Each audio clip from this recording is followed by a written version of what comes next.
The popliteal artery is a continuation of the femoral artery, and it emerges through the hiatus in the adductor magnus superior of the popliteal fossa at the back of the knee. It has five branches in the knee. Two superior genicular arteries, medial and lateral, two inferior genicular arteries, medial and lateral, and a middle genicular artery which passes direct to the cruciate ligament. So the superior and inferior pairs of gluteal arteries pass to the front of the knee and take part in this genicular or prepatellar anastomosis in front of the patella. On this model, both pairs of superior and inferior genicular arteries can be seen. The middle genicular artery is not visible on here because it's passing from the deep aspect of the artery directly into the knee. The popliteal artery then continues down the limb, bisecting the diamond shape of the popliteal fossa, and at the lower border of the popliteus muscle, it divides into a posterior tibial and an anterior tibial artery. The anterior tibial artery crosses over the top of the interosseous membrane and descends on the anterior wall of the interosseous membrane in the company of the deep perineal nerve. It passes through both superior and inferior extensive retinaculae and emerges from the latter onto the dorsum of the foot. To reflect its new geographic location, it is renominated as dorsalis pedis artery. The dorsalis pedis artery then is a continuation of the anterior tibial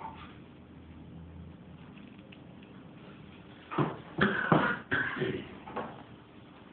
Here's the anterior tibial artery, seen on the foot model. It is joined by the perforating perineal artery just above the ankle joint. Dorsalis pedis artery itself passes onto the dorsal aspects of the foot. The earliest branches pass to the malleoli, so there are two malleolar branches, a medial and a lateral malleolar branch.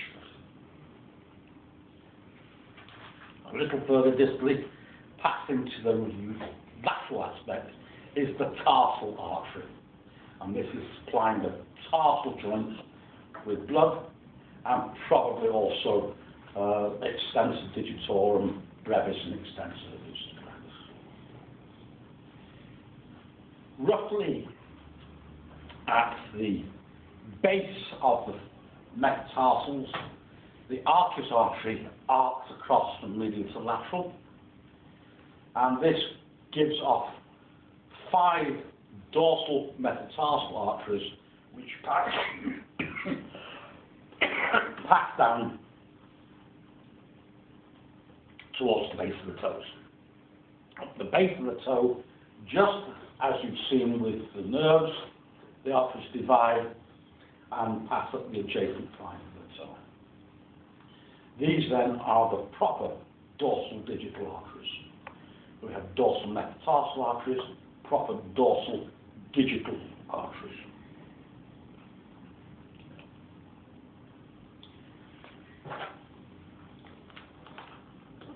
The posterior tibial artery, in the meantime, has one major branch, and that is the perineal artery, which passes to the shaft of the fibula, to the posterior shaft of the surface of the fibula. It lies deep to or under the cover of flexor digitorum longus muscle. It supplies the perineal muscles by passing around the shaft of the fibula. It sends perforating branches at intervals throughout the whole of the lateral aspect of the leg, from top, just above the knee, to just above the ankle. So at least 3 or 4 perforating branches which wrap around the shaft of the fibula and enter those perineal muscles. The perineal artery itself terminates just above the knee, and it is a major contributor to the lateral malleolar anastomosis. A small perforating branch perforates the interosseous membrane at its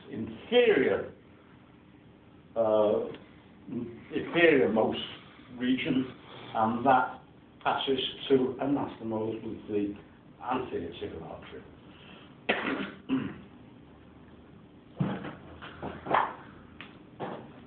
The posterior tibial artery is responsible for the blood supply of the whole of the back of the leg, all the muscles in the back of the leg. So the posterior tibial artery then supplies popliteus, flexor digitorum longus, flexor lucis longus, tibialis posterior muscle. In addition to that, it supplies plantaris, gastrocnemius, and soleus. It enters the foot by passing behind the medial malleolus, within the flexor retinaculum, in the company of the long flexor tendons and the tibial nerve. It is accompanied on this journey by two small vena comitanti, these paired concomitant veins which are draining blood from distal to proximal. Within the flexor retinaculum, it bifurcates and follows the course of the nerves, the plantar nerves. So we have two plantar arteries, a medial plantar artery, which this time is the smaller of the two plantar arteries, and the lateral plantar artery, which passes to the base of the fifth metatarsal. At this point, the lateral plantar artery divides into a superficial branch, which passes to the little toe, and a deep branch, which passes between the muscles of the third and fourth layer of the sole, and arcs its way back across the foot, passing from lateral to medial as it does so. This in turn gives off plantar metatarsal arteries, and the whole thing is a mirror reflection of the dorsal arrangement that we've already described, so I'll not describe it a second time. In addition to that, perforating branches perforate the interossei muscles at the base of the metatarsals, and so there is a perforating branch linking each of the dorsal and plantar metatarsal arteries back at the base, at the level of the base of the metatarsals. Further branches, perforating branches, marry or anastomose the respective dorsal and plantar metatarsal arteries between the metatarsal heads. So there are two sets of perforating branches. Last but by no means least, dorsalis pedis artery itself terminates at the base of the first metatarsal by perforating the first dorsal interosseous muscle and passing deep, whereupon it anastomoses with the medial terminal end of that lateral plantar arch.